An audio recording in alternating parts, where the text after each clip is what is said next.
Welcome to the Bold Lounge podcast. My name is Lee Burgess, and I will be your host. If you're anything like me, you love hearing inspiring stories of people who have gone on bold journeys and made a positive impact in the world. This podcast is all about those kinds of stories. Every week, we'll hear from someone who has taken the leap or embarked on an extraordinary journey. In addition to hearing their stories, we'll also learn about their bold growth mindset that they use to make things happen. Whether they faced challenges or doubts along the way, they persisted and ultimately achieved their goals.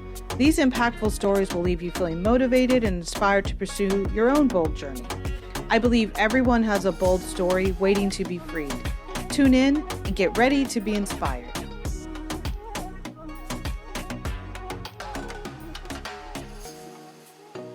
Welcome to the Bold Lounge. Today I have Guy Kawasaki. He's the chief evangelist of Canva and the host of the Remarkable People podcast. He was the chief evangelist of Apple, trustee of Wikimedia Foundation, Mercedes Benz brand ambassador, a special assistant to the Motorola division of Google. Kawasaki has a BA from Stanford University, an MBA from UCLA, and an honorary doctorate from Babson College. Thank you for being on the Bold Lounge, Guy. Thank you for inviting me. So we're excited to get started and really jump into your definition of bold. So what does bold mean to you, Guy?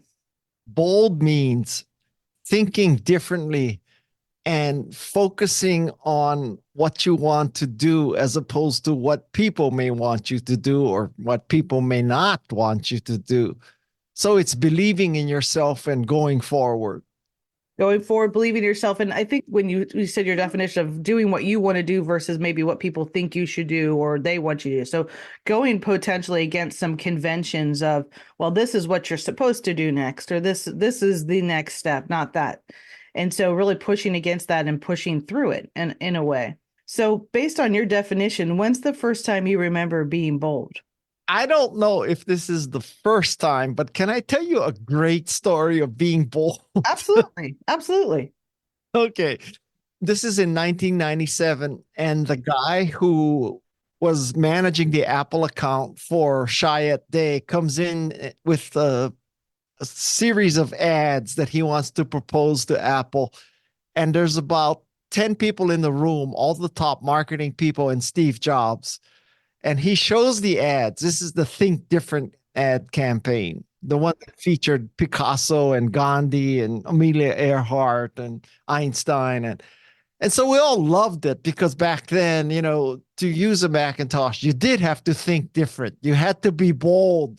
Only if you were not bold, you wouldn't use a Macintosh because so many people thought Apple was dead and, Macintosh wasn't a viable platform. So anyway, he shows this. We love it. And at the end of the presentation, Lee Clow says to Steve Jobs, I have 2 copies of the videotape of these ads. I'll give you one and I'll give one to Guy. And Steve Jobs says to him, don't give one to Guy. And I spoke up and I said, Steve, don't you trust me? And Steve said, Guy, no, I don't trust you. And this is the bold moment. This is one of those moments when you look back in life, you say, why did I wimp out? Why didn't I seize the day? And so I was determined not to have that regret. So when Steve said, Guy, I don't trust you, I came right back and I said, that's okay, Steve. I don't trust you either.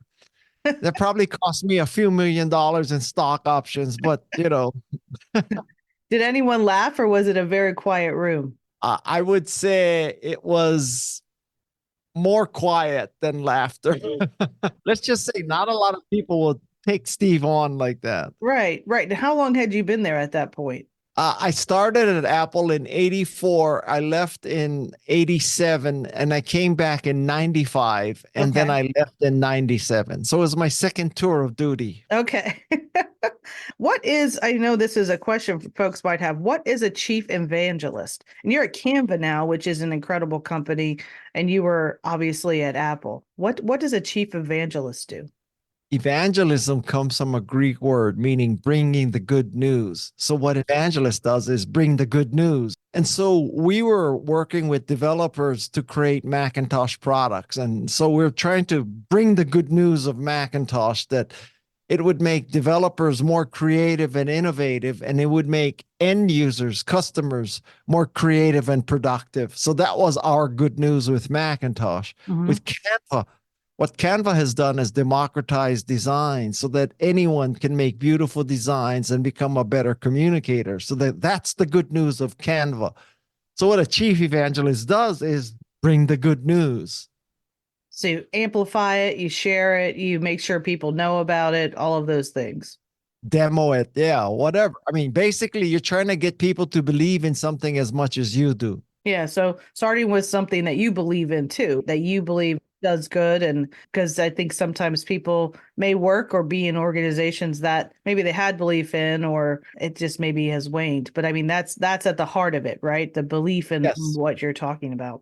So what was it like to work for Apple? And then we'll move into the book. But I'm just curious in the sense of, because I'm sure people wonder like what it's like behind the scenes and kind of there when it comes to innovation, curiosity, and being able to have a growth mindset. Is that a place where it flourishes? Well, I worked there 84 to 87 and 95 to 97. So my data is a little old. Yeah. But but working for Steve Jobs was just it was like going to Disneyland, except scarier. A scary Disneyland. Steve is a very intimidating person. Okay. And kind of ruled by fear and intimidation. And I'll tell you though, that fear drove us to do some of the best work of our lives. And I have no regrets over that whatsoever.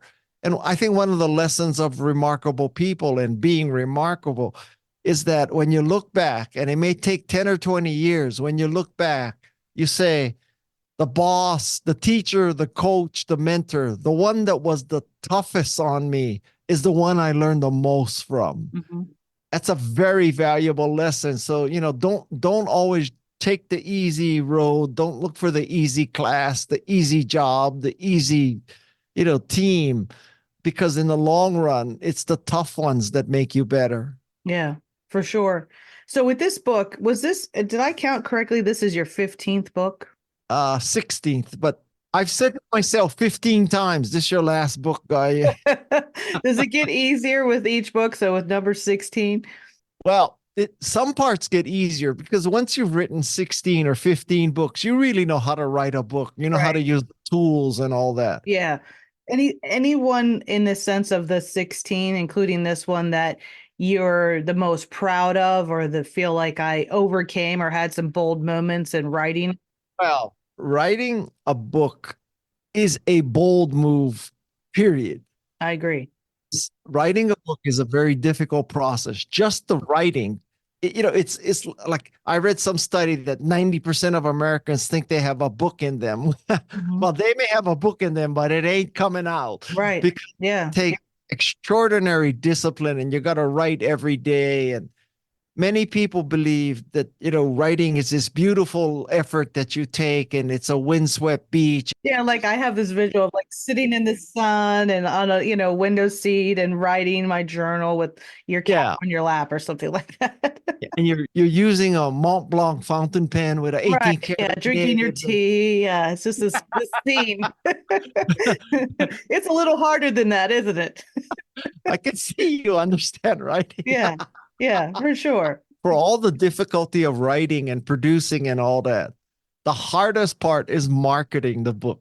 People they think, you write this great piece of art and all of a sudden, bada bing, bada bang, it's just flying off the shelves. Right. I hate to tell you. You got to start yesterday. So like, I definitely know that myself. So when you think about this book, so this book is called Think Remarkable: 9 Paths to Transform Your Life and Make a Difference. You actually, you have had numerous guests on your own podcast named Remarkable. So how did you get the idea, or what inspired you to write this particular book, number 16? Well, at some point, I thought I kind of had a moral obligation. So I've been very fortunate to be able to interview people like Jane Goodall and Stacey Abrams and Steve Wozniak and just on and on. Mark Rober, if you're a YouTube fan, and Olivia Juliana, if you're a political activist. And I have now 200 interviews in the can, an hour each, and 4,000 pages of transcripts. There's a lot of value in all that. Mm-hmm. It's unreasonable to think that someone's going to go listen to 200 hours or read 4,000 pages. So I thought that I should reduce this, and it's come down from 4,000 pages to 170 pages.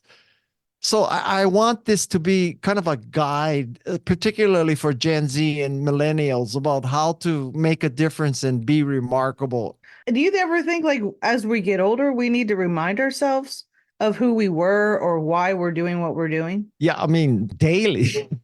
Yeah. So, like, I think this book has probably broad application. Definitely for someone maybe potentially younger in their career or younger in their life. But I think each person with their uniqueness is remarkable. And reminding ourselves of that is so, so important, which is what your book helps us do. I think what's interesting about this book, so it helps us understand how to adopt a growth mindset, develop grit and resilience, which we're going to talk about, and embody grace. And I really actually like those last two words. And it helps us understand why it's possible to make a difference, become a better person, lead a fulfilling life, and then gives us the strategies to transform. So let's just start off with, what is your definition of remarkable? My definition of remarkable is making a difference. That is, you made the world a better place. Mm-hmm. People, when they hear this, they think, oh my God, I got to be Jane Goodall. I'm not saying that. I'm saying that to be remarkable, you just need to make the world a better place. That could be one person, one team, one classroom. It could be your own life. It could be cleaning up a pond, a hill, a lake, whatever it is. Mm-hmm. I'm not trying to say that to be remarkable, you have to be Steve Jobs or Jane Goodall. Don't get me wrong. If that's your aspirations, God bless you. I hope you achieve that. But I mean, the people I feature in my book, they're like high school teachers in rural Oregon. They're not all billionaires. In fact, I don't think I have a billionaire in my book. Yeah. So there's everyday remarkable. I think there's a challenge we have in today's world of comparing ourselves to other people, of like how far we should be, what we should have done, or maybe we even have some of that in our head from how we grew up, or like, you should be here by now, you should have done this, XYZ. There's external and internal judgment. So I think, again, this book is a reminder of seeing the good that's everywhere and seeing the remarkable that's everywhere. Because you probably, as you're listening to this, you've already touched it today. You've already had that connection with someone. You've already met someone remarkable. Yeah, without question. Yeah. So with the book starts out, which I think is a very important part of being able to evolve, to advance, to grow outside your comfort zone, starts off the book with the growth mindset. So tell me why the growth mindset is connected to being remarkable. Yeah. Well, it's kind of an observation. So after you interview 200 people, you figure out some patterns. And one pattern is every remarkable person has an absolute growth mindset. Mm-hmm. Now, you can grow along in two patterns. So one pattern is you start at something and you just pursue it and you keep pursuing it maybe for the whole life. That's Jane Goodall, right? She's from her childhood till now, she's almost 90. It's about animals and biology and chimpanzees and nature.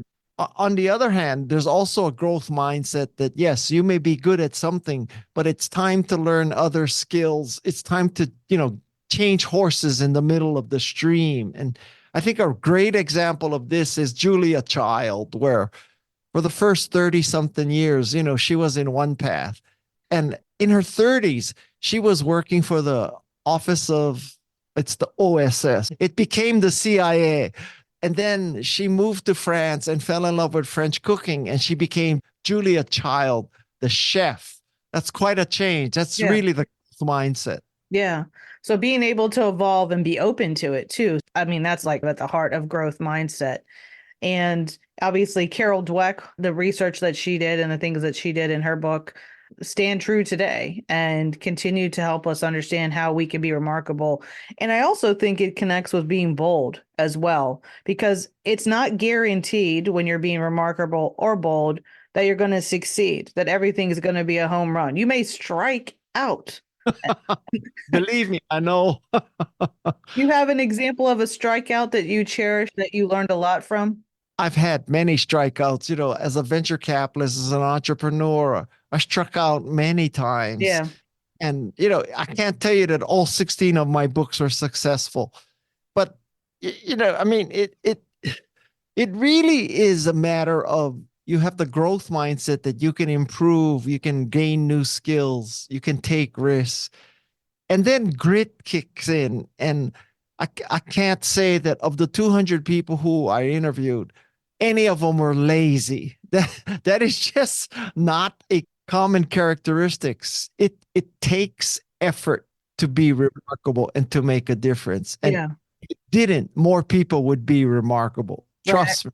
Yeah. I read a quote this morning about success is actually persistence, meaning that Yeah. it's actually you keep going, you keep moving forward. You have a setback, you get up, you keep going. So that grit and resilience from failure or things that don't go your way is really an important piece of your success and your ability to be remarkable or bold. Yeah.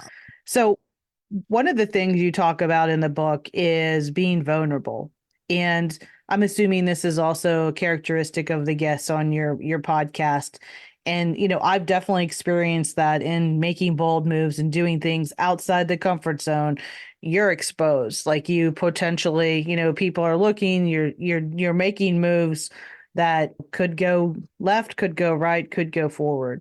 So why is being vulnerable so important? Well, being vulnerable comes from a Latin word meaning wound. In other words, you have to be open to being wounded, which sounds like a really dangerous thing. But Doesn't sound fun, guy.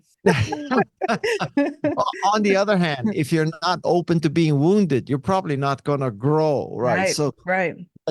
I took up surfing at 60. Okay. And let's just say that's about 5 years too late, right?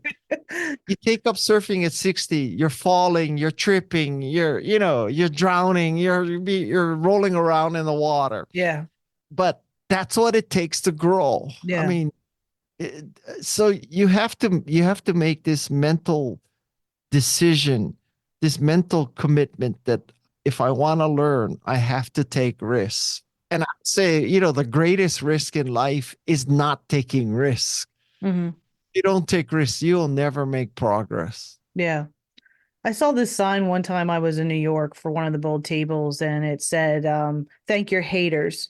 They're your biggest supporters. And it was this huge sticker that was like just stuck on a mailbox or something. Yeah. And it kind of rang true. And when I saw in your book about, how you want your naysayers to be positive influences, tell me how you couch that, because it kind of reminded me of that sticker that I saw in New York. Yeah. So, I think the natural reaction to a naysayer is to hate them back, right? Or just to feel hurt or just, yeah. Right. But a better use of a naysayer is to use it as motivation. Mm-hmm. If somebody says you can't be a writer, you can't be a podcaster, you don't have a background in English, you're not a PhD, how can you write a novel? You don't have a Harvard English degree. Like, you just got to take that as a challenge. But you don't have anything to prove to them. I had someone once say to me, well, I hope you prove me wrong. And I'm just like, my actions are not meant to prove anything to anybody else. They're for me. But I appreciated, like, I guess, definitely not in that moment did I appreciate it, but I appreciated someone challenging me, and saying, okay, you're not going to be a successful speaker. You don't have enough this or that. And it was this moment of like just being very reflective about, one, why did that bother me so much? And then two, like, okay, let me get at it, because I will be successful, but I'm not going to be successful to prove anything to anybody, because especially at my age, like, I'm not into proving it to anyone but myself. Right. Can you relate to that? Does that ring true? I absolutely understand what you said. Yeah. Also want to point out that if someone is a naysayer, I think it's perfectly okay to want to prove them wrong. Okay. Yeah, well, just a little quietly, but I mean, it's not like I wake up every day and go, I'm going to prove X wrong. You know what I mean? I guess because some people can get that, and I think that's an unhealthy way Yeah. potentially to use it. But it definitely can. I said it stoked my fire. That's what I said, in the Right. sense of that. And I think some of probably the remarkable moves and certainly the bold moves that people make are quiet ones. They're not ones that are spliced across the front page or are in social media with a gazillion impressions or anything like that. They're quiet moves that people are making every day that are remarkable. Like you said, in the classroom, on the front line, doing things in healthcare facilities, and all over. And it doesn't have to be kind of a Taylor Swift moment. No offense to Taylor Swift. At some level, it's between you and yourself and maybe your God. Those are, That's it. that's who's keeping score, Yeah, right? right. So then you move into planting many seeds. Tell us what that chapter is all about. Yeah. So planting many seeds. Yeah, well, I use a metaphor of I'm trying to grow oak trees in my house, or not in my house, but in my yard. Yeah. and and what I learned is that, the process of planting oak trees is you got to get a lot of acorns. You throw them in the water. The ones that float are dead. You throw those away. You put them in the freezer or refrigerator for a couple months, and then you plant, and you have to plant a lot of acorns to get a few trees, because not a lot of them seed and become saplings, and then the deer eats them, and like lots of things happen. And another realization is that I'm planting acorns that will not be trees for 15 or 20 years. So it's very possible I will never sit under the shade of the oak trees I'm now planting. And that's a heavy thing to think about. Right. Yeah. That kind of that kind of says that you're changing how you're keeping score. You're not keeping score for like immediate gratitude. It's for the next generation. And my grandchildren sit under that tree. Of course, my children would probably sell this house. But anyway, so so planting many seeds, it means that you got to take a lot of shots. You have Yeah. to do a lot of sampling. That you write 16 books. You try a lot of careers. If you're a chef, you don't just cook one thing. You try a lot of things. And I could also apply this to personal relationships, that, you got to date a lot of people before you find the right one. I mean, That's possible. Yeah, for sure. It's not always your first date that becomes your lifelong, for sure. Very rarely. What does resilience have to do with being remarkable? it has everything. It's the flip side. I'm telling you, being remarkable is not easy. You have to be resilient. There's going to be internal pressure, external pressure. There's going to be imaginary pressure. There's going to be real pressure. There's going to be all kinds of things coming at you. And like I said, if being remarkable were easy, there would be more remarkable people. Yeah. People use the word grit a lot these days. They use Yeah. bold a lot. But what does grit mean? Having grit. Grit means having enthusiasm for something and sticking with it, thick or thin. I'll tell you something. Grit trumps talent. If you had two people, one who's, quote, naturally talented and one who's not naturally talented but has a grit, I would pick the grit person all day long. Yeah. And grit and resilience are partners. So when you think about, as you're kind of moving through all the guests that you've had and, some of the things that they do or habits that they have, you talked about some characteristics earlier. Is there any habit that comes to mind when it comes to kind of going beyond or thinking beyond themselves or realizing that they're making a difference? What are some of their habits?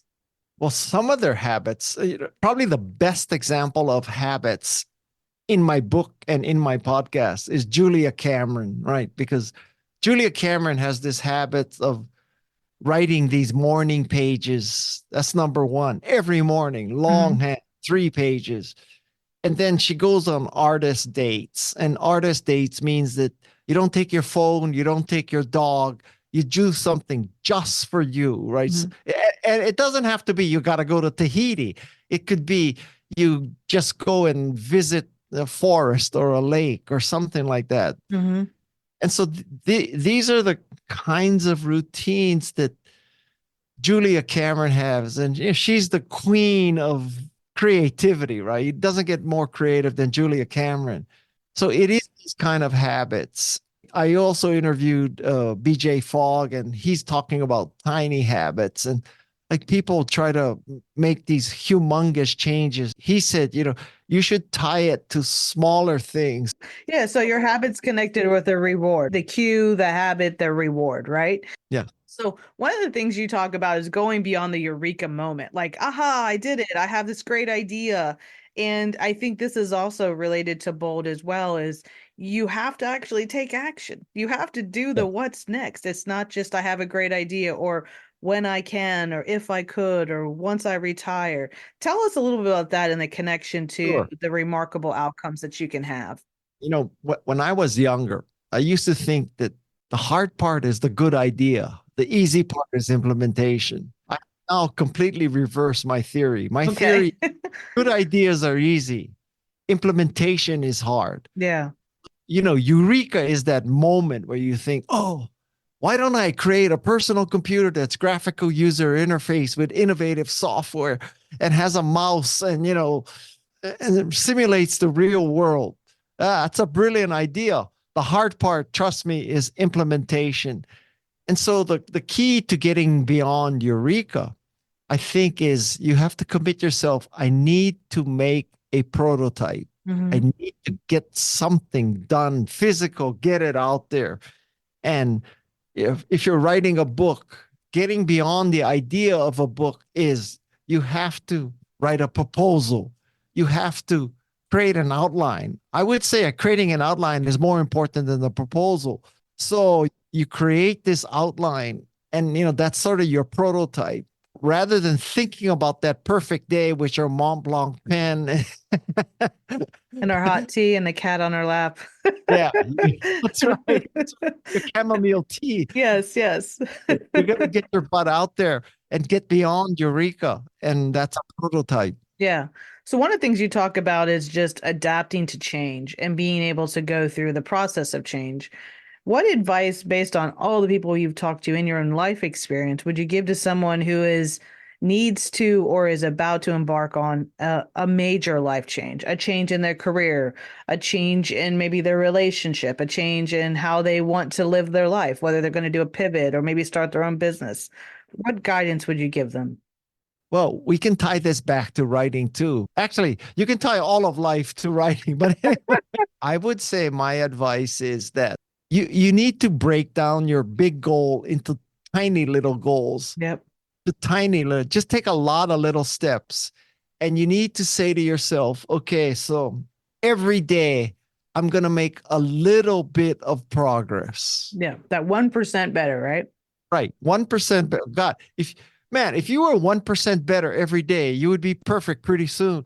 And it's like, okay, I'll write 1 page a day, but I'll write 1 page a day every day, not when only things are perfect, every day, hell or high water, sick or healthy, busy or not, you write 1 page. Right. You get into this habit and then you look back and you say, oh my God, it's been a year. I have 365 pages. Right. Right. Yeah. So it's that forward movement, and and it's a famous quote and I don't know who said it, but to begin, like start. And then if it doesn't work, start again. That's part of what we've talked about, the growth mindset and resilience and grit and, adapting to change is like, keep going, course correct and move forward towards your goals and chunk them out. I call that goal chunking. So take your big goal and say, what do I need to do today? If by the end of the year, I want to, let's use the weight loss. If I want to lose 50 pounds by December, what do I need to do today to work? I need to eat well. I need to sleep. I need to move, okay, what are my goals in those areas today? And so I think that's a really important thing for folks to understand as they're going through it. Now, many of the people you've had on your podcast are leaders and they lead by example. And I'm wondering from your perspective, how is that characterized or how can we understand or realize? Because I don't think sometimes people realize that you're actually a role model or someone seeing you or inspired by you. How can someone understand the gravity of their leadership and learn to lead by example? Well, I think you just explained it. Okay. So the book is like growth, grit, and grace. Yeah. And grace is what we're talking about. Yeah. And I think that the people who are remarkable in the last third of their careers, they realize that it's not about them anymore. It's about what you're doing for the next generation. That, Hmm. you know, because of fortune and good luck and grit and growth, you made it through this door. And now your job is to keep that door open. And if you can, expand the door, but not shut the door so that you're the only person. And that is a big realization. Listen, when I die, I want people to say that I helped them make a difference. I want that to be my legacy. Hmm. And along your journey, have you ever felt like you had to take the high road to be successful? Have I ever? I think I'm sure, yes. you have to take the high road every day. Yeah. Yeah. So what's that got to do with it? What's that got to do with making a difference and realizing most likely it's all about the world's not all about you or me. It's about everyone else. Going back to that.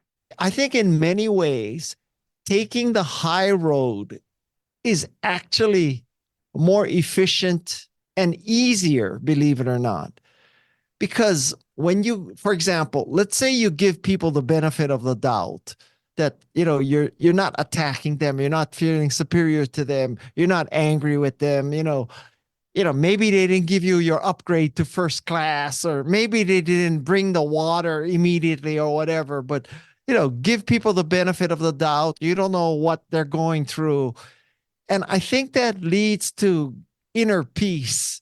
And inner peace leads to, it's easier to live when you give people the benefit of the doubt and you don't let every little thing bug you. And, that you no longer think that, oh my God, my life isn't perfect. Everybody isn't lining up according to my expectations.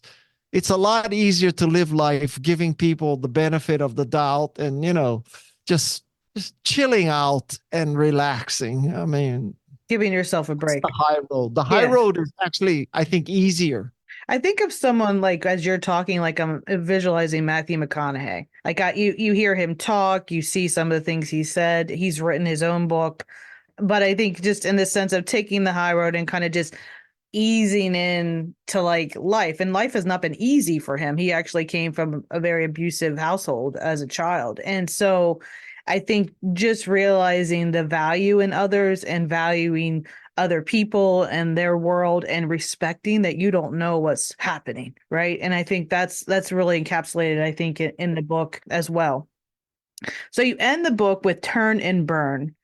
And I would love to know of all your guests, like who represents the best turn and burn moments or something that resonates with you, that someone that leaves no regrets behind and they're inspirational and they see and they seize the opportunities.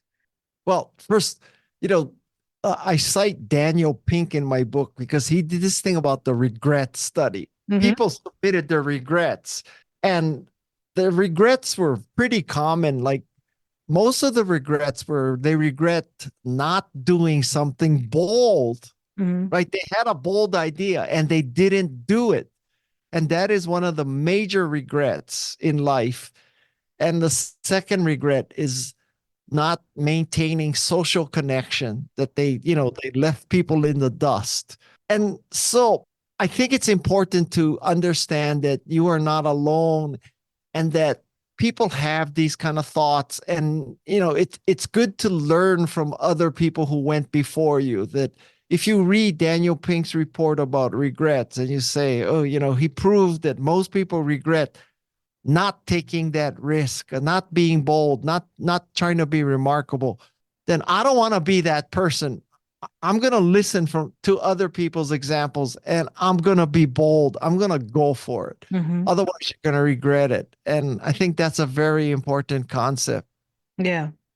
So as we close out and someone's thinking about, am I remarkable? Am I not remarkable? People have these moments, right? Like, am I bold? Am I not bold? And I think what I found in my interviews on my podcast and in my work is like people don't even realize how bold they are and how Yeah, some of the things they're doing. absolutely. Do you find that with the remarkable people as well? They don't Yeah. realize how awesome they are.